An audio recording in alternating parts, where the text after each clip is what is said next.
We've all experienced being sick, and I think most of us would agree it's not very fun. Outbreaks of infectious diseases like SARS, Ebola, and bird flu remind us how certain viruses are able to spread very quickly and have the potential to make a lot of people extremely sick. To learn more about the problem, I decided to speak to several biomedical experts. Dr. Jonathan Lee and Dr. Daniel Karitskis are researchers at Brigham and Women's Hospital in Boston.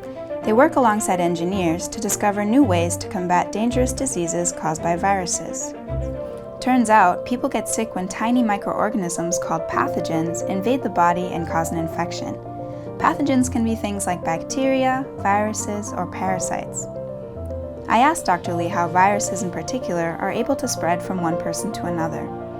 Different viruses spread by different ways. Some viruses can spread through the air. Some viruses only spread through contact. Viruses are the simplest form of life. Some people would even say they're not really alive because all they are some genes, some DNA or RNA, some proteins that surround and protect those genes, and then a coat around that has the key that lets the virus get into a particular kind of cell.